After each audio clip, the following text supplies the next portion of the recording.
আসসালামু আলাইকুম শিক্ষার্থী বন্ধুরা আজকে আমরা লেসন 3 থেকে সরাসরি আলোচনা করতে যাচ্ছি। আমরা গত লেসনে পড়েছিলাম যে মিতা এবং তার আঙ্কেল আন্টি যারা সবাই হচ্ছে যে ফর্মটা ফিল আপ করছে। তো আজকে হচ্ছে ফর্ম ফিল আপ করার পরে তারা হচ্ছে যে ইমিগ্রেশনের অফিসারের কাছে যাবে, ফর্মটা দেখাবে, সেইটা নিয়ে হচ্ছে যে আমরা একটা প্যাসেজ একটু পড়ে ফেলি সরাসরি। বন্ধুরা দেখো, এটা একটা পাসপোর্টের ছবি এবং এটা হচ্ছে যে ইমিগ্রেশনে একজন অফিসার বসে আছেন, সবাই লাইন ধরে যাচ্ছে তাদের কাগজগুলা পাসপোর্টগুলো ঠিক আছে কিনা ওগুলা শো করার জন্য, ভিসাটা ঠিক আছে কিনা ওগুলা দেওয়ার জন্য আর কি।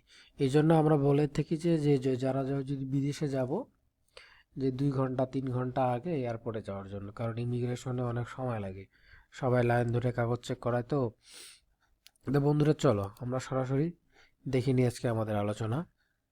তো দেখো বন্ধুরা, Zara's parents Mrs Jhuma Islam and Miss Mazharul Islam, Jara and Mita fill in their departure cards and move towards the immigration counter.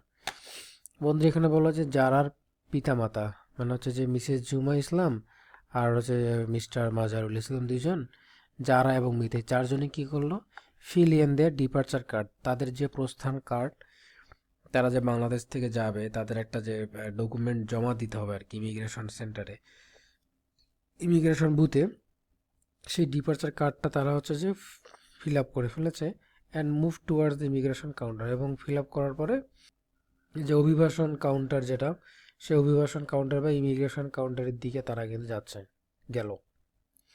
যায়। Mita stands in front of one of the booths, Mita একটা বুথের সামনে গিয়ে দাঁড়ালো। She hands in her passport and the departure card to the officer, বলছে সে তার passport এবং যে তার প্রস্থান কার্ডটি এই অফিসারকে দিয়ে দিল। The immigration officer goes through Mita's passport, visa and the departure card. সে ইমিগ্রেশন অফিসার মিতার কী কী জিনিস চেক করলো, একটা হলো পাসপোর্ট, ভিসা এবং তার যে প্রস্থান কার্ডটি সে ফিল আপ করেছে, যে ফর্মটা, সেইটা আর কি। তো are you travelling alone, asks the officer. তো অফিসার জিজ্ঞেস করলো, আপনি কি একাই যাচ্ছেন? ট্রাভেলিং মানে একাই, ট্রাভেলিং মানে ভ্রমণ, আর অ্যালোন মানে হচ্ছে একা। আপনি কি একাই ভ্রমণ করছেন? No, I am going with my aunt, uncle and cousin, says Mita. Mita বলল যে না, আমি তো আমার চাচা চাচি এবং চাচাতো বোনের সঙ্গে যাচ্ছি, চাচাতো বোনের সঙ্গে যাচ্ছি। They are right there on that counter, তারা সেই কাউন্টারের ডান পাশেই ছিল। Is this your first visit to Thailand, বলছে এটি কি আপনার থাইল্যান্ডে প্রথম ভ্রমণ? ইয়েস, মিতা বলেছে yes. How long are you going to stay there, আপনি কত দিনের জন্য সেখানে যাচ্ছেন? 7 to 10 days, 7 থেকে 10 দিন হবে। বলছে where are you going to stay, আপনি সেখানে গিয়ে কোথায় থাকবেন বা কোথায় যে উঠবেন? বললো যে ইন এ হোটেল, একটি হোটেলে। তারপরে কি বললো, the officer is talking as well as going throw Mita's papers. তারপরে হচ্ছে যে মিতা যে পেপারগুলো জমা দিয়েছে সেগুলো সম্পর্কে অফিসার কিছু কিছু জিজ্ঞেস করলো। হি ফাইন্ডস দ্য পেপারস ওকে, এবং সবগুলো পেপারস সে দেখলো যে সবগুলো পেপারই ডকুমেন্টসগুলি ঠিকঠাক আছে। Smiles and stamp her passport, তখন ইমিগ্রেশন অফিসার একটু মুছে হেসে তার পাসপোর্টে একটি সিএ স্ট্যাম্প বা স্ট্যাম্প যাকে বলে সিল মেরে দিল। The officer capes the departure card and return the passport to Mita, ওই যে প্রস্থান কার্ডটি যে ফিল আপ করেছিল ফর্মটা, সেটি অফিসার রেখে দিল এবং মিতাকে তার হলো পাসপোর্টটি হলো দিয়ে দিল।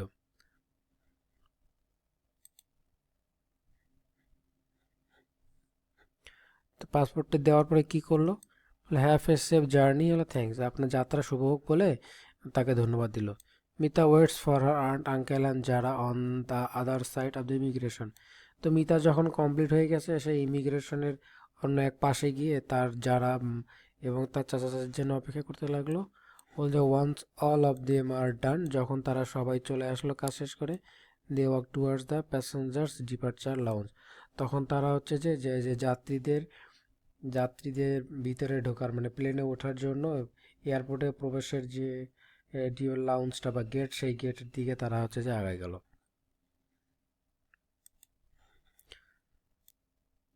তো বন্ধুরা, তোমাদেরকে অসংখ্য ধন্যবাদ, তোমরা মনোযোগ সহকারে ক্লাসটি করেছো। আশা করি তোমরা অনেক উপকৃত হয়েছো। বন্ধুরা, সাবস্ক্রাইব করে সাথে থাকো, আর তোমরা তোমাদের বন্ধুদেরকে চ্যানেলটি ক্লাসটি দেখার সুযোগ করে দিও, কারণ তোমরা অনেকেই ঠিকমতো ক্লাস করতে পারছো না বা ক্লাসে ঠিকমতো বুঝতে পারছো না। অথবা অনেকে বলেছো যে স্যার আমরা যে ভালোভাবে টিউশন পাচ্ছি না। তা আপনি বন্ধুরা, তোমাদের জন্য ভিডিওটি করা। আশা করি তোমাদের ভিডিওটি অনেক ভালো লেগেছে বন্ধুরা। পরবর্তীতে আমরা দেখব যে কিভাবে প্লেনে উঠতে হয়, সেটা নিয়ে আমরা আলোচনা করব। তো পাশে থাকো বন্ধুরা।